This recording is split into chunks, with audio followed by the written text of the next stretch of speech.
దివ్యాంగులకు ఉచిత బస్సు ప్రయాణం ప్రారంభం. రాష్ట్ర ప్రభుత్వం ప్రతిష్టాత్మకంగా అమలు చేస్తున్న దివ్యాంగ శక్తి పథకంలో భాగంగా దివ్యాంగులకు ఉచిత బస్సు ప్రయాణ సౌకర్యాన్ని ప్రారంభించారు. గుంటూరులో ముఖ్యమంత్రి చంద్రబాబు నాయుడు ఈ పథకాన్ని రాష్ట్ర వ్యాప్తంగా ప్రారంభించగా, అనకాపల్లి ఆర్టీసీ కాంప్లెక్స్లో ఎక్సైజ్ గనుల శాఖ మంత్రి కొల్లు రవీంద్ర బుధవారం ఈ కార్యక్రమాన్ని ప్రారంభించారు. ఈ సందర్భంగా మంత్రి మాట్లాడుతూ, దివ్యాంగులకు ఉపయోగపడే విధంగా అన్ని రకాల బస్సుల్లో ఉచిత ప్రయాణం కల్పిస్తున్నామని తెలిపారు. Palle Velugu, ultra Palle Velugu, city ordinary, metro express బస్సుల్లో ఈ సదుపాయం అందుబాటులో ఉంటుందని పేర్కొన్నారు. దివ్యాంగుల సంక్షేమమే లక్ష్యంగా కూటమి ప్రభుత్వం పనిచేస్తుందని ఆయన అన్నారు. ఇప్పటి వరకు మహిళలకు మాత్రమే పరిమితమైన ఉచిత ప్రయాణ సౌకర్యాన్ని ఆర్థికంగా వెనుకబడిన దివ్యాంగులకు విస్తరించాలనే ఉద్దేశంతో ఈ పథకాన్ని ప్రవేశపెట్టినట్లు తెలిపారు.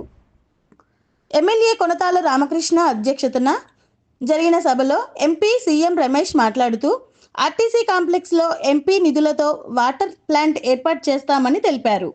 డిప్యూటీ ట్రాన్స్పోర్ట్ అధికారి వి ప్రవీణ దివ్యాంగుల ఉచిత బస్సు పథకం వివరాలను వివరించారు. దివ్యాంగులు స్పందిస్తూ తమ సంక్షేమంపై దృష్టి పెట్టిన కూటమి ప్రభుత్వానికి కృతజ్ఞతలు తెలిపారు. ఈ అవకాశాన్ని కల్పించిన ప్రధాని నరేంద్ర మోడీ, ముఖ్యమంత్రి చంద్రబాబు నాయుడు, ఉప ముఖ్యమంత్రి పవన్ కళ్యాణ్లకు ప్రత్యేక ధన్యవాదాలు తెలిపారు.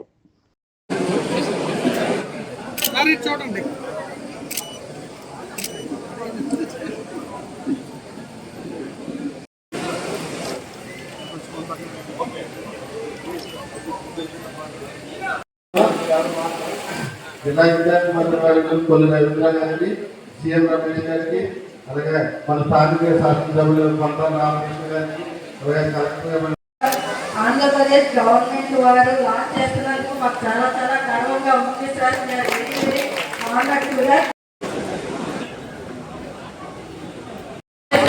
మా అనకాపల్లి జిల్లా ఏపీఎస్ఆర్టీ సిబ్బంది అసోసియేషన్స్ వాళ్ళే మూల కారణం సార్.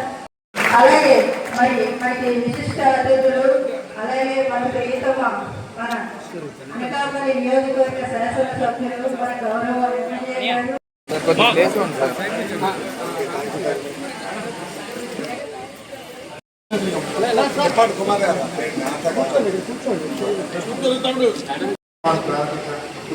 వారికి నా ఉదయపూర్వక ధన్యవాదాలు తెలియపరుస్తూ, ఇప్పుడు మన ముఖ్య అతిథిగా చేసినటువంటి మన పార్లమెంట్ సభ్యులు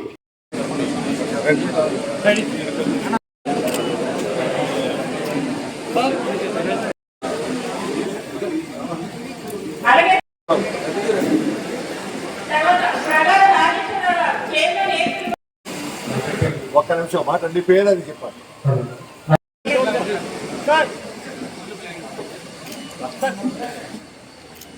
కావాలా